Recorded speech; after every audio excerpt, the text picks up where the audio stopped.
பேரன்புமிக்க இஸ்லாமிய சோர்களே, அல்லாஹு தஆலா முஸ்லிம் சமுதாயத்தை சகல பகுதிகளிலும் ஒழுங்குபடுத்தப்பட்ட முழு உலகத்துக்கு முன்மாதிரியான ஒரு சமுதாயமாக ஆக்கியிருப்பது இந்த உலகின் தலை சிறந்த மார்க்கமாக இஸ்லாம் விளங்குவதற்கு பிரத்யேகமான ஒரு அடிப்படையாக இருந்து கொண்டிருக்கின்றது.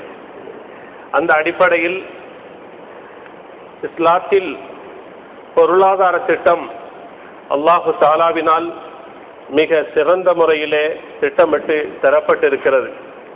அல் குர்ஆனிலே அல்லாஹு தஆலா சூரத்துல் ஹஷ்ர் 7ஆம் வசனத்தில் கைலா யகூன தூலத்தன் பைனல் அக்னியாய் மின்கும், செல்வம் உங்களில் வசதி படைத்தவர்கள் அவர்களிடத்தில் மாத்திரம் சுத்தி கொண்டிருக்க கூடாது என்பதற்காக என்று செல்வம் குறிப்பிட்ட சாராரிடத்தில் மாத்திரம் சுருண்டு கொண்டிருக்க கூடாது, அது எல்லா மக்களுக்கும் பரவலாக சுத்தி வர வேண்டும், பயனுள்ளதாக இருக்க வேண்டும் என்பது இஸ்லாத்துடைய செல்வம் சார்ந்த நிலைப்பாடாகும். மாற்று மதத்தவர்களுடைய பொருளாதார அமைப்பை நீங்கள் பார்த்தால் ஒரு கோணத்தில் முதலாளித்துவ கொள்கையிலே முதலாளிமார்கள் மாத்திரம் பயனடையக்கூடிய ஒரு அமைப்பை உலகத்தில் நாங்கள் பரவலாக காணுகிறோம். இன்னொரு பொருளாதார திட்டங்கள் இருக்கின்றன. அவைகளிலே பாட்டாளி வர்க்கம் சுரண்டப்படக்கூடிய ஒரு தன்மையை நாங்கள் காணுகிறோம். யாரிடத்தில் செல்வம் இருக்குமோ அவர்கள் மாத்திரம்தான் தொடர்ச்சியாக செல்வந்தர்களாக இருப்பதையும், ஏழைகள் வாழ்க்கையில் பல கோணங்களில் கஷ்டப்படக்கூடிய ஒரு நிலையையும் நாங்கள் காணுகிறோம். இந்த அமைப்பில் முஸ்லிம் சமுதாயம் இருக்கக்கூடாது என்பதற்காகத்தான் இஸ்லாத்துடைய பல பொருளாதார திட்டங்கள் பல வடிவங்களிலே நபிகளாருடைய காலத்தில் மாத்திரமல்ல, அதற்கு முற்பட்ட காலங்களிலும் நபிமார்கள் மூலமாக, குறிப்பாக நபியுல்லாஹி யூசுப் அலைஹிஸ்ஸலாத்துடைய காலத்திலே மிக அழகிய முறையிலே அவர்கள் திட்டமிட்டு எகிப்திலே பல வருடங்களாக இருந்து கொண்டிருந்த அந்த வறுமையை அவர்கள் நீக்கினார்கள். அந்த மக்கள் நபியுல்லாஹி யூசுப் அலைஹிஸ்ஸலாத்துடைய காலத்திலே எகிப்திலே வாழ்வதை சிறப்பாக கருதினார்கள், பெருமையாக கருதினார்கள். அந்த மக்களுக்கு பாரிய பொருளாதார திட்டத்தை விவசாயத்தின் ஊடாக, ஏனைய வழிகள் ஊடாக அவர்கள் திட்டமிட்டு கொடுத்தார்கள். நபி ஸல்லல்லாஹு அலைஹி வஸல்லம் உடைய காலத்திலே, அவர்கள் வாழும் காலத்திலேயே பைத்துல் மாலுடைய அமைப்பு உருவாக்கப்பட்டது. அந்த காலத்தில் குறிப்பாக பைத்துல் மால் என்றால் செல்வங்கள் பாதுகாக்கக்கூடிய வீடு என்பது பொருளாகும். ஆரம்ப காலத்தில் அப்படித்தான் முஸ்லிம்களுடைய செல்வம் பாதுகாக்கப்பட்டது குறிப்பிட்ட ஒரு இடத்திலே. பின்பு அது நிறுவனமயப்படுத்தப்பட்டது. பைத்துல் மாலுடைய வருமானத்துக்குரிய பகுதிகளாக ஜக்காத் மூலமாக, கனிமத் பொருட்கள், அதாவது யுத்தத்திலே பெறப்படக்கூடிய கனிமத் பொருட்கள் ஊடாக, நிலவரிகள் மூலமாக, இவ்வாறு யாருடைய பொருளாவது தவறிப்போனால் அந்த பொருள் குறிப்பிட்ட காலம் அது சம்பந்தமான அறிவித்தல் கொடுக்கப்பட்டு யாராவது பெறாவிட்டால் அது முஸ்லிம்களுடைய பைத்துல் மாலுக்கு செல்லக்கூடியதாக இருந்தது.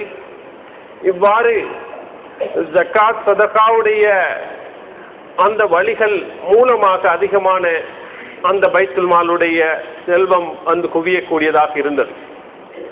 நபி ஸல்லல்லாஹு அலைஹி வஸல்லம் அவர்கள் மாகாணங்களுக்கு கவர்னர்களை நியமித்த நேரத்திலே, பொறுப்பாளர்களை நியமித்த நேரத்திலே, அந்த பைத்துல் மாலை பாதுகாக்கக்கூடியவர்களாக அவர்கள் இருக்கிறார்களா, அவர்களிடத்திலே நம்பிக்கை இருக்கிறதா, அதனை கட்டி காப்பார்களா, உரியவர்களுக்கு ஒப்படைப்பார்களா என்ற விடயங்கள் எல்லாம் கவனித்துத்தான் நபி ஸல்லல்லாஹு அலைஹி வஸல்லம் அவர்கள் கவர்னர்களை அனுப்பி வைத்தார்கள் இஸ்லாமிய மாகாணங்களுக்கு, பிரதேசங்களுக்கு.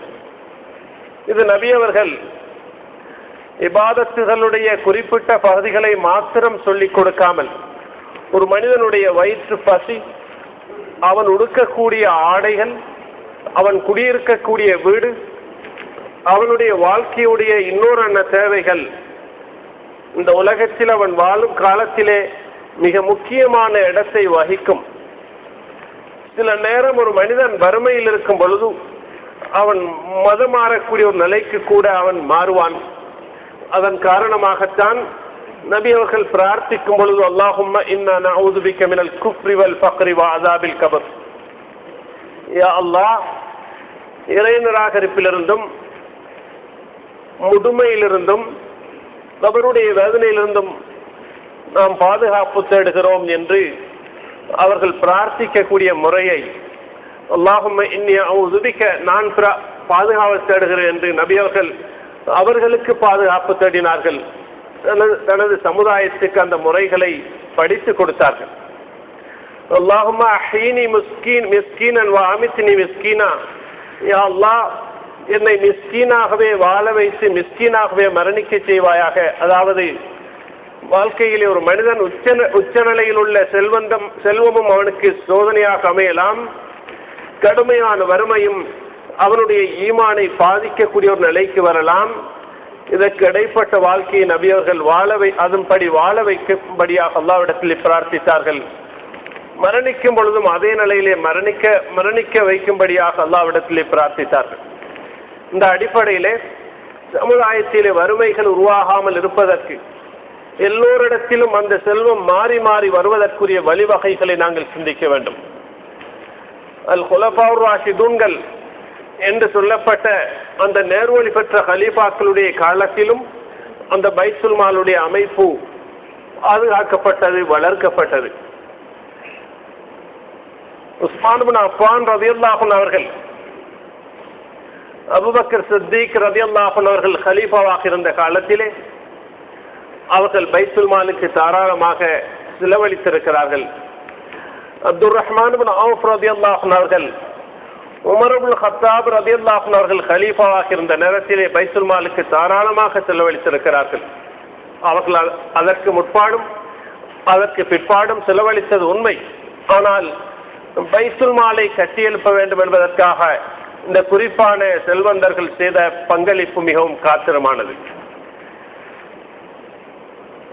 அபூபக்கர் சித்தீக் ரலியல்லாஹு அன்ஹு அவர்கள் பைத்துல் மாலிலே செல்வம் சேரும் பொழுது அதனை அவர்கள் தேக்கி வைக்க விரும்பவில்லை. உமர் இப்னு கத்தாப் ரலியல்லாஹு அன்ஹுடைய காலத்திலே இஸ்லாமிய நாடுகள் புதிதாக உருவாக்கப்பட்ட காலங்களில் எல்லாம் தங்கமும் வெள்ளியும் மாணிக்க கற்களும் முஸ்லிம்களுடைய பைத்துல் மாலுக்கு நிறைய வந்து குவிந்தன. அதனை கண்ட உமர் ரலியல்லாஹு அன்ஹு அவர்கள் அழுதார்கள். இந்த செல்வங்கள் எல்லாம் எனக்கு சோதனையாக அமையும், எனவே நான் இதனை அல்லாஹ்வுடைய பாதையிலே உரியவர்களுக்கு ஒப்படைத்து விட வேண்டும் என்று அவர்கள் அந்த செல்வங்களை எல்லாம் உரியவர்களுக்கு ஒப்படைத்தார்கள், செலவழித்தார்கள். அலி ரலியல்லாஹு அன்ஹு அவர்கள் அவர்களுடைய காலத்திலே பைத்துல் மாலில் உள்ள அந்த தங்கத்தையும் வெள்ளியையும் பார்த்து, நீ இந்த பைத்துல் மாலில் இருக்கக்கூடாது என்று அந்த உரியவர்களுக்கு அவற்றை அந்த தங்கத்தையும் வெள்ளியையும் அள்ளி விநியோகித்தார்கள். என்றால் எமது முன்னோர்கள் அந்த பைத்துல் மாலை நடத்தி வந்த அந்த முறை எவ்வளவு பக்குவமானது. செல்வம் வரும் போதெல்லாம் அதை சேமித்து வைக்காமல் உரிய மக்களுக்கு செலவழித்தது மிக முன்மாதிரியான விடயமாகும். ஆனால் முந்தைய காலங்களிலே பைத்துல் மால் ஒரு நாட்டுடைய நிதி அமைச்சியாக மிக அந்த பொருளாதாரத்துடைய அடிப்படையாக இருந்தது. அதன் மூலமாக இராணுவத்துடைய செலவுகளுக்கு, அந்த சம்பளங்களுக்கு அவைகள் செலவழிக்கப்பட்டன. ஏழைகளுக்கு, அனாதைகளுக்கு செலவழிக்கப்பட்டன. பாதைகளையும் மருத்துவ சாலைகளையும் பாடசாலைகளையும் பாலங்களையும் குளங்களையும் நதிகளையும் உருவாக்குவதற்காக, கிணறுகளை உருவாக்குவதற்காக, இன்னொரு தேவைகளுக்காக பைத்துல் மாலுடைய அந்த நிதி செலவழிக்கப்பட்டது. ஒரு அரசாங்கம் என்னென்ன வகைகளுக்கெல்லாம் நல்ல வழிகளுக்கு ஒரு நாட்டுடைய பணத்தை செலவு செய்யுமோ அது போன்ற விதங்களுக்கு மக்களுடைய அடிப்படை கல்வி, சுகாதாரம், ஏனைய தேவைகளுக்காக அவைகள் செலவழிக்கப்பட்டது என்பது உண்மை. அந்த செல்வங்கள் செலவழிக்கப்பட்டன என்பது உண்மை. ஆனால் பிற்பட்ட காலங்களிலே தனித்தனியாக இஸ்லாமிய நாடுகள் என்றும் இஸ்லாமிய அரசாங்கங்கள் என்றும் உருவாகி அவைகள் ஒட்டுமொத்தமாகவே முஸ்லிம்களுடைய அந்த நாட்டு மக்களுடைய விவகாரங்களை கவனிக்கக்கூடிய ஒரு நிலையும், முஸ்லிம்கள் சிறுபான்மையாக வாழக்கூடிய நாடுகளிலே அந்தந்த நாடுகள் அந்த பொது நிதிகள் ஊடாக பல சேவைகளை செய்து வந்த காரணத்தினாலும், முஸ்லிம்கள் சிறுபான்மையாக வாழக்கூடிய நாடுகளிலே அவர்கள் அந்த அரசுகளுக்கு நிதி செலுத்த வேண்டிய, வரிகள் செலுத்த வேண்டிய நிர்பந்தமும், அந்தந்த பகுதிகளில் உள்ள பள்ளிவாசல்களையும் மதரசாக்களையும் அவர்களுடைய அந்த சம்பாத்தியத்திலிருந்தே அவர்கள் முதலீடு செய்து தர்மம் செய்து நிர்வகிக்க வேண்டிய பொறுப்பும், அந்த பகுதிகளிலே முஸ்லிம்கள் ஜக்காத் நிதியங்களை தனிப்படையாக உருவாக்கி நடத்தி வருகிறார்கள் என்ற காரணத்தினாலும் பைத்துல் மாலுடைய அந்த அமைப்பு ஒரு வித்தியாசமான அமைப்பிலே நாங்கள் அவற்றை நடத்த வேண்டிய ஒரு தேவை இருந்து கொண்டிருக்கிறது. இப்போது பிரதேசங்களிலே குறிப்பாக நாம் சிந்திக்க வேண்டும். நாங்கள் வாழக்கூடிய மண், இந்த நாட்டுடைய சந்தர்ப்ப சூழ்நிலைகள், முஸ்லிம்களுடைய நிலைமைகளை கவனித்து நாம் வித்தியாசமான அமைப்பிலே இஸ்லாமிய ஷரியாவுடைய அடிப்படைகளை மீறாத விதத்திலே நாங்கள் எங்களுடைய பிரதேசங்களில் ஒவ்வொரு பள்ளிவாசலிலும் பைத்துல் மால் என்ற நிறுவனத்தை உருவாக்கி முஸ்லிம்களுடைய எழுச்சிக்கு நாங்கள் காத்திரமான பங்களிப்பு செய்வது எங்களுடைய சமூக கடமை. இந்த அடிப்படையில் பார்க்கும் பொழுது நமது பிரதேசங்களில் இன்று நடைபெறக்கூடிய நிலைமையை நீங்கள் அலசி பாருங்கள். குறிப்பாக யாரிடத்தில் வசதி இருக்கிறதோ அவர்களுடைய செல்வங்கள் ஒன்று வங்கிகளில் அல்லது நகைகளாக, தோட்டங்களாக, வயல்களாக, கடைகளாக, கட்டிடங்களாக, வாகனங்களாக, அந்த கடைகளுடைய அவைகளில் உள்ள செல்வங்களாக, இவ்வாறு கல்விக்காக முதலீடு செய்தல், இப்படி இன்னொரு துறைகளிலே செல்வந்தர்களுடைய செல்வங்கள் அங்குமிங்கும் பரவலாக்கப்படுகின்றன. ஆனால் ஏழைகளாக இருக்கக்கூடிய நிலையை நாம் கொஞ்சம் சிந்தனைக்கு எடுக்க வேண்டும். ஏழைகளுடைய நிலைமைகளை நீங்கள் பாருங்கள். எத்தனையோ பெரும் பெரும் வீடுகளுக்கு மத்தியிலே சிறு சிறு குடிசைகள் இருக்கின்றன. எத்தனையோ இடங்களில் பெரும் பெரும் ஆடம்பரமான வாகனங்கள் பாவிப்பார்கள். பக்கத்து வீட்டில் உள்ளவர்கள் அவர்கள் சாதாரணமான வாகனங்களில் பயணம் செய்வதற்கு கூட வசதி இருக்காது. சில நேரம் அவர்களுக்கு பாவிப்பதற்கு ஒரு சைக்கிளாவது அல்லது அதைவிட கூலிக்கு பயணம் செய்வதாக இருந்தாலும் கூட அவர்கள் கஷ்டப்படுவார்கள். இப்படியான வீடுகளும் எமது பெரிய வீடுகளுக்கு மத்தியில் இல்லாமல் இல்லை. ஒரு பிரதேசத்தில், எமது பிரதேசத்தில் எத்தனையோ விவேகமான மாணவ மாணவிகள் அவர்கள் படிப்பதற்கு அவர்களுக்கு ஆர்வம் இருந்தும் அதற்குரிய வசதிகள் அவர்களுடைய பெற்றோர்களிடத்தில் அல்லது பொறுப்பாளர்கள் மத்தியில் இல்லாத நிலையிலே தத்தளித்து அவர்களுடைய அந்த திறமைகள் வீணடிக்கப்பட்டு சமுதாயத்துக்கு ஒரு உதவாக்கரையாக மாறக்கூடிய, கண்ணீர் வடிக்கக்கூடிய நிலைமையும் நாங்கள் காணாமல் இல்லை. இன்னொரு கோணத்தில் பார்த்தால், வீடுகளிலே நீங்கள் சிந்தனை கெடுத்தால் எத்தனையோ நோயாளிகள், சில நோயாளிகளுக்கு எப்பனோ முதல் மிகப்பெரிய தரமான மருத்துவ சாலைகளிலே விசேடமான உள்நாட்டு வெளிநாட்டு வைத்தியர்கள் ஊடாக வைத்தியம் செய்யப்படக்கூடிய நிலையிலே, சில எத்தனையோ வசதி இல்லாத வீடுகளிலே நோயாளிகள் முடங்கி கிடக்கக்கூடிய, எத்தனையோ வருடங்களுக்கு அப்பால் மரணிக்க வேண்டியவர்கள் அவர்கள் அவசரமாகவே மரணிக்கக்கூடிய ஒரு நிலையை நாங்கள் காணுகிறோம். ஒரு மனிதனுக்கு மரணம் அல்லாஹ்வால் நிர்ணயிக்கப்பட்ட நேரத்தில் வரும் என்பது உண்மை, நாம் அதை மறுப்பதற்கில்லை. என்றாலும் நாங்கள் கவனிக்காமல் விடுவதன் மூலமாக அவர்கள் அவசரமான பாதிப்புக்குள்ளாகுவதை எந்த ஒரு புத்தியும் மறுக்காது. இந்த அடிப்படையிலே நாங்கள் அவர்களை பற்றி சிந்திக்க வேண்டும். நமது குடும்பத்தில் உள்ளவர்கள் சுகமில்லாமல் இருந்தால் அவர்கள் ஒன்று பெரும் பெரும் வைத்தியசாலைகளுக்கு செல்கிறார்கள், அல்லது வைத்தியசாலைகளிலோ அல்லது வீடுகளிலோ நாங்கள் போய் அவர்களை பார்த்து வருகிறோம். எத்தனையோ வீடுகளிலே பல வருடக்கணக்காக முடங்கி கிடக்கும் வசதி இல்லாத குடும்பத்தில் உள்ள நோயாளிகளுடைய நிலைமை நான் இப்பொழுது சொல்லக்கூடிய இந்த நிமிடத்தில் உங்களுக்கு சில வீடுகளுடைய நோயாளிகள் ஞாபகத்துக்கு வரக்கூடும். அப்படியும் இருக்கிறார்கள். வளைகுடா நாடுகளிலும் இன்னும் கொஞ்சம் சென்றால் ஒரு சில ஐரோப்பிய நாடுகளில் அல்லது வேறு சில நாடுகளிலும் நமது முஸ்லிம் பெண்கள் வேலைக்கு செல்லக்கூடிய நிலையை நாங்கள் பல வருடங்களாக கேள்விப்பட்டிருக்கிறோம். அது எத்தனையோ ஆண்டுகள் உருண்டோடி விட்டன. பெண்கள் வெளிநாட்டுக்கு அந்த கணவனுடைய துணை இல்லாமல் செல்லுவதன் மூலமாக ஒன்று கணவன் இருந்த நிலையில் வெளிநாட்டுக்கு செல்லக்கூடியவர்கள் இருக்கிறார்கள், கணவனுடன் செல்லாமல் கணவன் இங்கு இருக்க அங்கு செல்லக்கூடியவர்கள் இருக்கிறார்கள். திருமணம் முடிப்பதற்கு முற்பாடு சீதன கொடுமையின் காரணமாக அல்லது வேறு சில காரணங்களுக்காக வெளிநாடுகளுக்கு செல்லக்கூடிய பெண்கள் இருக்கிறார்கள். அல்லது திருமணம் முடித்ததன் பிற்பாடு விவாகரத்து பெற்று அல்லது கணவன் இல்லாத நிலையில் இருக்கக்கூடியவர்கள் வெளிநாடுகளுக்கு போய் தொழில் செய்யக்கூடிய நிலைமை இருக்கிறது. அந்த நாடுகளிலே, குறிப்பாக வளைகுடா நாடுகளிலே, அந்த பெண்கள் ஆணுடைய துணை இல்லாமல் தொழிலுக்கு சென்றால் நடக்கக்கூடிய அனாச்சாரங்கள், அட்டூழியங்கள், சில ரகசியங்கள் வெளியே வரும். எத்தனையோ ரகசியங்கள் வெளியே வராமல் அப்படியே முடியும். அந்த பெண்களையோ அந்த குடும்பங்களையோ நாங்கள் குறை சொல்வதற்காக இவைகளை சொல்லவில்லை. இது நமது நாட்டில் உள்ள முஸ்லிம் சமுதாயத்துடைய நீண்டகால பிரச்சனை.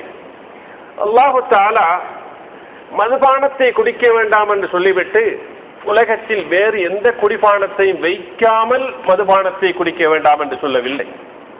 மதுபானத்தை குடிக்க வேண்டாம் என்று சொன்னால் விதவிதமான குடிபானங்களை உலகத்தில் ஹலாலானவைகளை வைத்திருக்கிறான்.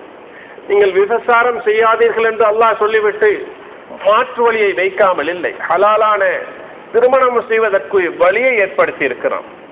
இவ்வாறு பல விடயங்களை நாங்கள் சிந்தனைக்கு எடுக்க முடியும். வெளிநாட்டுக்கு பெண்கள் செல்வதை நீங்கள் செல்லக்கூடாது என்று தடுத்து கொண்டு இருந்தால், மாற்று வழி செய்யாவிட்டால் இதுதான் பல வருடங்களுக்கு நீண்டு கொண்டு செல்லும். அதன் மூலமாக ஏற்படக்கூடிய தனிமனித சமுதாய பிரச்சனைகள், ஒரு நாட்டுக்கு ஏற்படக்கூடிய பாரிய பாதிப்புகளை நாங்கள் சொல்லால் வடிக்க முடியாது. உதாரணமாக, இந்த சிகரெட்டை இந்த நாட்டில் அனுமதித்ததன் மூலமாக அல்லது மதுபான பார்களுக்கு அந்த லைசன்ஸ் கொடுத்ததன் மூலமாக அல்லது வட்டியை அனுமதித்ததன் மூலமாக வெளிப்படையிலே செல்வம் வருவதை போன்றிருந்தாலும் அதன் மூலமாக வரக்கூடிய சாபக்கேடுகளும் ஒரு தனிமனித சமுதாய பாதிப்பும் கடுமையானதாக இருக்கிறது என்பதை நாங்கள் மறுப்பதற்கு இல்லை. இந்த அடிப்படையிலே நாங்கள் இவைகளுக்கெல்லாம் ஒரு மாற்று தீர்வாகத்தான் பைத்துல் மாலை சிந்திக்க வேண்டும். வட்டிக்கு நீங்கள் கடன் வாங்க வேண்டாம் என்று சொல்லிக் கொண்டிருந்தால் அது ஒரு அளவுக்கு அல்லாஹ்வுடைய அச்சமுள்ள மக்கள் தவிர்ந்து கொள்வார்கள். ஆனால் மாற்று வழியை நாங்கள் உருவாக்காவிட்டால் அவர்கள் என்ன செய்வது? எனவேதான் பைத்துல் மாலுடைய அமைப்பை நாங்கள் எமது கிராமிய மட்டத்தில் உருவாக்கும் பொழுது கஷ்டத்தில் உள்ளவர்கள், ஒரு தொழிலை தொடங்குவதற்கு வசதி இல்லாதவர்கள், ஒரு உயர்கல்வியை தொடர்வதற்கு வசதி இல்லாதவர்கள், வெளிநாட்டுக்கு செல்வதற்கு வசதி இல்லாத ஆண்கள், அதே போன்று மருத்துவ உதவிக்கு பணம் இல்லாதவர்கள், ஒரு வாகனத்தை வாங்குவதற்கு வசதி இல்லாதவர்கள், இப்படி நாங்கள் அடுக்கிக் கொண்டே போகலாம். அவர்களுக்கு ஏதாவது ஒரு அமைப்பை நாங்கள் கடன் கொடுக்கக்கூடிய ஒரு முறையை ஒரு பாரிய அளவில் இல்லாவிட்டாலும் ஒரு சிறிய அமைப்பிலாவது உருவாக்க முடியும். பைத்துல் மாலுக்கென்று நாங்கள் சேமிக்கக்கூடிய பணத்தை கடன் கொடுக்க தொடங்கினால் அவசரமாக முடிந்துவிடும். கடன் எடுத்தவர்கள் தரமாட்டார்கள் என்பது வேறு பிரச்சனை. ஆனால் ஒரு சிறிய அமைப்பிலே, ஒரு பாதுகாப்பான ஒரு அமைப்பிலே அதை நாங்கள் தொடங்கும் பொழுது அதை வட்டியை தடுப்பதற்கு ஒரு வழியாக, மாற்று வழியாக அமையும் என்பதை நாங்கள் கவனத்தில் எடுக்க வேண்டும். அது மாத்திரமல்ல, எமது ஊர்களிலே தர்மத்துடைய வழியை, சதக்காவுடைய வழியை நாங்கள் ஊக்குவிக்க வேண்டும். இந்த நாட்டுடைய சந்தர்ப்ப சூழ்நிலைகளை நாங்கள் கவனத்தில் கொண்டு முஸ்லிம் சமுதாயம் மிக வேகமாக எழுச்சி அடைய வேண்டும். மார்க்க விவகாரங்களிலும் லோகாயுத கலைகள் என்று சொல்லக்கூடிய இந்த கலைகளிலும் நாங்கள் பாரிய அளவிலே முஸ்லிம்கள் முன்னேற்றம் அடைய வேண்டும். நாங்கள் முஸ்லிம்களுடைய வரலாற்றை பெருமையுடன் பேசி வருகிறோம். எங்களுடைய முன்னோர்கள் விஞ்ஞானிகளாக இருந்தார்கள், கணிதவியல் அறிஞர்களாக இருந்தார்கள், புவியியல், வானவியல், இன்னும் எத்தனையோ கலைகளில் கொடிகட்டி பறந்தார்கள். மருத்துவத்துறை கூட எங்களுடைய கையில் தான் இருந்ததெல்லாம் என்றெல்லாம் நாங்கள் எத்தனையோ நூற்றாண்டுகளாக பேசி வருகிறோம். நாங்கள் இந்த உலகத்தை ஒரு பார்வை பார்த்தால் ஒரு சில முஸ்லிம் நாடுகள், மலேசியா போன்ற ஒரு சில முஸ்லிம் நாடுகள் தான் ஒரு நிலைக்கு உயர்ந்திருக்கிறார்களே அல்லாமல் முஸ்லிம்களுடைய உழைப்பும் அவர்களுடைய ஆய்வும் அவர்கள் சமுதாயத்தில் சாதிக்க வேண்டும் என்று துடிப்பது மிக குறைவாகத்தான் இருக்கிறது. பைத்துல் மாலுடைய முறையை சொல்லக்கூடிய நேரத்தில் நான் ஒரு விடயத்தை ஞாபகப்படுத்த வேண்டும். அமெரிக்கா போன்ற நாடுகளிலே அல்லது ஐரோப்பிய நாடுகளிலே சேரிட்டபிள் ஆர்கனைசேஷன்ஸ் என்று சொல்லக்கூடிய, அதாவது தர்மம் செய்வதற்குரிய அந்த நிறுவனங்கள் பல்லாயிரக்கணக்கு, சில நேரம் லட்சக்கணக்கிலே அவர்கள் நடத்தி வருகிறார்கள். அவருடைய வாழ்க்கையை நம்பாதவர்கள், நாளை மறுமையிலே அல்லாஹ் கூலி தருவான் என்பதை உறுதியாக நம்பாதவர்கள், எழுப்புவான், சொர்க்கம் இருக்கிறது என்பதை எல்லாம் நம்பாதவர்கள் உலகத்திலே இப்படியெல்லாம் தர்மத்துடைய எத்தனையோ நிறுவனங்களை நடத்துகிறார்கள் என்றால் அல்லாஹு தாலாவையும் இறுதி நாளையும் நம்பியவர்கள், தர்மத்துடைய கூலிகளை அதிகமாக அறிந்தவர்கள் முஸ்லிம்கள் ஏன் செய்யக்கூடாது? வீண்விரயத்தை முஸ்லிம் சமுதாயம் தடுக்க வேண்டும். பைத்துல் மாலுடைய அமைப்பு என்று சொல்லும் பொழுது எங்கிருந்து பணம் வரும் என்று சிலர் சிந்திக்கக்கூடும். எத்தனையோ பண தொழில் பாரத்துக்கு மத்தியில் இருக்கக்கூடியவர்கள் நாங்கள் இன்னும் செலுத்த வேண்டுமா என்று சிலர் சிந்திக்கக்கூடும். நீங்கள் அப்படி சிந்திக்க வேண்டிய அவசியமில்லை, அஞ்ச வேண்டிய வழியும் இல்லை. ஏனென்றால் நாங்கள் தாராளமாக நாளாந்தம் எத்தனையோ வீண்விரயத்துக்குரிய வழிகளை செய்கிறோம். வீட்டிலே மாதாந்தம் செலுத்தக்கூடிய மின்சார பட்டியலை நீங்கள் திட்டமிடுங்கள். எத்தனையோ பல்புகளை தேவையில்லாமல் எரிக்கிறோம். அதே போன்று அயன் பாக்ஸ் பாவிக்கக்கூடிய முறை, வீட்டில் உள்ள வாஷிங் மெஷின் முதல் ஃப்ரிட்ஜ் முதல் எத்தனையோ, அந்த சில வீடுகள் தொலைக்காட்சி முதல் எத்தனையோ அந்த மின்சாரம் வீணாகக்கூடிய முறை இருக்கிறது. எங்களுடைய தண்ணீர் பாவனை எவ்வளவு இருக்கிறது. குளிக்கக்கூடிய நேரத்திலே நபி ஸல்லல்லாஹு அலைஹி வஸல்லம் சஹாபாக்களும் எவ்வளவு தண்ணியை செலவழித்தார்கள். நாங்கள் குளிப்பதற்காக எவ்வளவு தண்ணீரை அள்ளி கொட்டுகிறோம். அந்த தண்ணீர் பில் எவ்வளவு வருகிறது. அதனை குறைப்பதற்குரிய வழி என்ன? அதன் மூலமாக அந்த பணத்தை பைத்துல் மாலுக்கு செலுத்தி ஏழைகளுடைய கஷ்டத்தில் பங்களிப்பு செய்ய முடியும். நாளாந்தம் ஊதி தள்ளக்கூடிய சிகரெட்டுடைய எண்ணிக்கையை நீங்கள் சிந்தியுங்கள். சிலர் பீடி, சிகரெட், சில நேரம் கஞ்சா, ரகசியமாக அல்லது பரகசியமாக குடிக்கக்கூடிய மதுபான வகைகள், இவைகள் எல்லாம் நீங்கள் மீளாய்வு செய்து பாருங்கள். அந்த பணத்தை இந்த முஸ்லிம்களுடைய தேவைகளுக்காக நாங்கள் செலவழித்தால் நாளை மறுமையிலே நிச்சயமாக அல்லாஹ் கூலியை தருவான். தாவு மர்லாக்கும் பி சதகா, உங்களுடைய நோயாளிகளுக்கு தர்மத்தின் மூலமாக நீங்கள் சிகிச்சை அளியுங்கள் என்று ரஹ்மத்துல் ஆலமீன் ஸல்லல்லாஹு அலைஹி வஸல்லம் சொன்னார்கள். ஒரு மனிதன் நோய்வாய்ப்பட்டால் நேரடியாக ஸ்பெஷல் டாக்டர்களை தேடித் திரிய வேண்டிய அவசியம் முழுக்க இருக்கக்கூடாது. அப்படி இருந்தால் முஸ்லிம்களுக்கு முஸ்லிம் அல்லாதவர்களுக்கு வித்தியாசம் இல்லாமல் போய்விடும். மருந்து செய்ய வேண்டும்.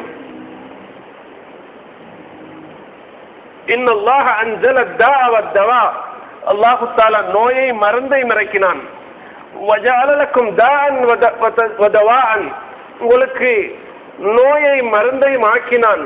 ஃபததாவு, நீங்கள் சிகிச்சை செய்யுங்கள் நோய்வாய்ப்பட்டால். வலா ததாவு பில் ஹராம், நீங்கள் ஹராமான முறையிலே சிகிச்சை செய்யாதீர்கள் என்று கண்மணியான ஸல்லல்லாஹு அலைஹி வஸல்லம் சொன்னார்கள். மருந்து செய்ய வேண்டும், ஆனால் சதக்காவுடைய வழியிலும் நாங்கள் மருந்து செய்யலாம். மருந்து செய்வதுடன் சதக்கா செய்ய வேண்டும். இப்படியான பைத்துல் மாலுடைய அமைப்புக்கு நீங்கள் ஒரு தொகையை நீங்கள் சதக்கா செய்வதன் மூலமாக திட்டமிடாத அமைப்பிலே நாங்கள் செய்யக்கூடிய தர்மங்களை விட திட்டமிட்டு செலவழிப்பதற்கென்ற ஒரு குழுவை நாங்கள் உருவாக்கிவிட்டால் அவர்கள் ஊரில் உள்ள ஏழைகளை எல்லாம் கண்டு செலவழிப்பார்கள். கஷ்டத்தில் உள்ள மனிதர்கள் இரண்டு வகை. ஒன்று, வெட்கமில்லாமல் அவர்களுடைய தேவைகளை கேட்டு தேவையை அடையக்கூடியவர்கள், அவர்கள் ஒரு வகையினர். நாங்கள் அவர்களை பழிக்க முடியாது. கேட்டு வரக்கூடியவனை விரட்டாது என்று அல்லாஹு தஆலா அல் குர்ஆனில் சொல்லியிருக்கிறான்.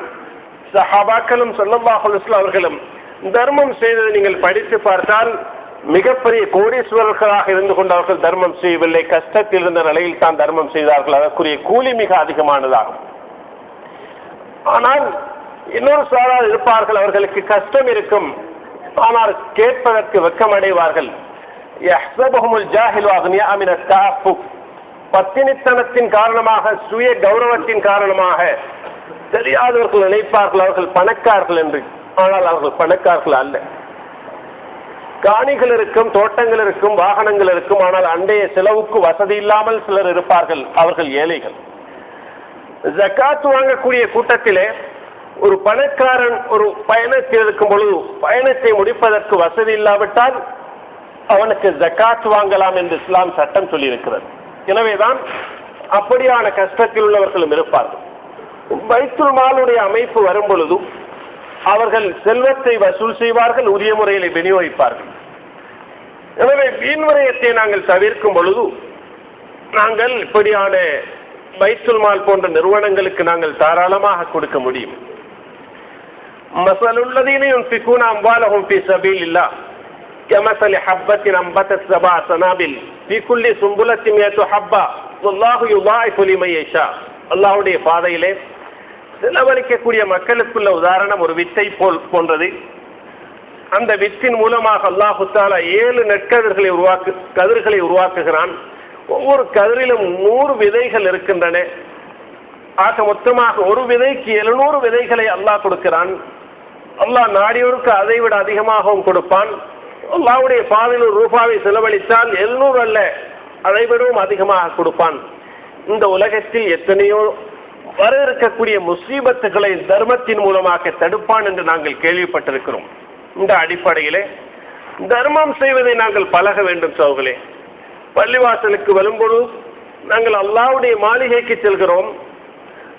அது இந்த நாட்டின் அரசாங்கத்துடைய செலவில் நடக்கக்கூடியது அல்ல. முஸ்லிம்கள் ஹலாலான முறையிலே சம்பாதித்து நடத்தக்கூடிய முஸ்லிம் நிறுவனம் பள்ளிவாசல் என்ற அமைப்பிலே அதற்கு நாங்கள் வரக்கூடிய நேரத்திலே தர்மம் செய்வதற்கென்று சில ரூபாக்களை கொண்டு வர வேண்டும். அதே போன்று தர்மத்துடைய வழிகளை எமது குழந்தைகளுக்கு பழக்க வேண்டும். எங்களுடைய குழந்தைகளுடைய கையிலே அந்த பணத்தை கொடுத்து இப்படியான நல்ல விடயத்துக்கு நாங்கள் செலவழிக்க வேண்டும் என்று நாங்கள் அதற்கு முயற்சிக்க வேண்டும். பைத்துல் மாலுக்கென்று இந்த நாட்டில் பல முறைகளை பலர் பின்பற்றுகிறார்கள். உண்டியல் முறையை பின்பற்றுகிறார்கள். உண்டியல்கள் அடிக்கப்பட்டு எல்லா வீடுகளுக்கும் அனுப்பப்படுகிறது. அந்த உண்டியலிலே காட்சி போடக்கூடிய முறையை நாங்கள் முஸ்லிம்களுடைய வட்டி இல்லாத அந்த பைத்துல் மால் முறைக்கு எங்களுடைய குழந்தைகளை நாங்கள் பழக்க வேண்டும். இந்த லைஃப் இன்சூரன்ஸ் என்ற அமைப்பிலே எத்தனையோ பல வகை முயற்சிகளுக்காக எமது குழந்தைகளை வங்கிகளுக்கு அனுப்பி பணத்தை சேமிப்பதற்காக குறிப்பிட்ட காலத்திலே பல லட்சக்கணக்கான ரூபாக்கள் வரும் என்ற ஒரு நப்பாசையிலே ஒரு எதிர்பார்ப்பிலே நாங்கள் அப்படி செய்கிறோம். அல்லாஹ்வுடைய வங்கியிலே யம்ஹகுல்லாஹு ரிபா வ யுர்பி ஸதகாத், அல்லாஹ் தஆலா வட்டி அளிக்கிறான், தர்மங்களை வளர்க்கிறான் என்ற அந்த திருமறை வசனத்தை இஸ்லாமிய உலகம் நம்ப வேண்டும். அல்லாஹ் நிச்சயமாக இந்த உலகத்திலும் மறுமையிலும் எங்களுக்கு தருவான் என்ற ஒரு நம்பிக்கை வர வேண்டும். சோர்களே, எமது குழந்தைகளை தர்மத்துக்கு நாங்கள் பழக்க வேண்டும். வீடுகளில் பைத்துல் மாலுக்கென்று உண்டியல்கள் தரப்பட்டால் குறிப்பிட்ட காலத்துக்கு முன்னால் அவைகள் பெறுமதியான அந்த நாணயங்களால் தாள் காசுகளால் அது நிறைய வேண்டும். அதன் மூலமாக ஊரிலே பல காத்திரமான முயற்சிகளை செய்ய முடியும். நிராசை அடையக்கூடாது. அதற்கென்று சில முக்கியமான நான்கு பண்புள்ளவர்களை நாங்கள் நியமித்துக் கொள்ள வேண்டும். நபியுல்லாஹி மூசா அலைஹிஸ்ஸலாத்துடைய முக்கியமான 2 பண்புகளை அல்லாஹ் சொல்கிறான். கவியுன் அமீன், அவர்கள் சக்தி மிக்கவர்களாக இருந்தார்கள். அடுத்ததாக நம்பிக்கை உள்ளவர்களாக இருந்தார்கள். முஸ்லிம்களுடைய நிதி நிறுவனங்களை நடத்த முன்வரக்கூடியவர்கள் அந்த அந்த நிறுவனத்தை முன்னெடுத்து செல்வதற்குரிய சக்தியும் அமானிதம் இருக்க வேண்டும். முஸ்லிம்களுடைய அந்த பணம் குவியக்கூடிய இடங்களிலே அவற்றை நாங்கள் சேமித்து விட்டு வீணடித்து அந்த பணத்துக்கு துரோகம் செய்வோமாக இருந்தால் தர்மம் செய்தவர்களுக்கு நன்மை கிடைக்கும். ஆனால் இந்த துரோகத்துடைய பாரதூரத்தை இந்த உலகத்திலும் மறு உலகத்திலும் தலைமுறையாக செய்தவர்கள் அனுபவிக்க வேண்டி வரும். அவர்கள் நன்மை செய்தால் அதை போன்று கூலியும் வரும். அவர்கள் கெடுதி செய்தால் அதனுடைய பாரதூரமான குற்றங்களை அவர்கள் அனுபவிக்க வேண்டி வரும்.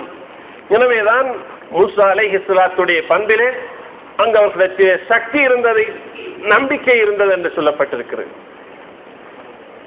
எகிப்திலே நிதியமைச்சராக இருந்த நபியுல்லாஹி யூசுப் அலைஹிஸ்ஸலாம் அவர்களுடைய பண்பை பற்றி அல்லாஹ் அவர்களை பற்றி சொன்னான். ஹஃபீதுன் அலீம், அவர்கள் பாதுகாக்கக்கூடியவர்களாக இருந்தார்கள், அறிவுள்ளவர்களாக இருந்தார்கள். முன்பு சொல்லப்பட்ட 2 பண்புகளை விட வித்தியாசமான 2 பண்புகள் இவை.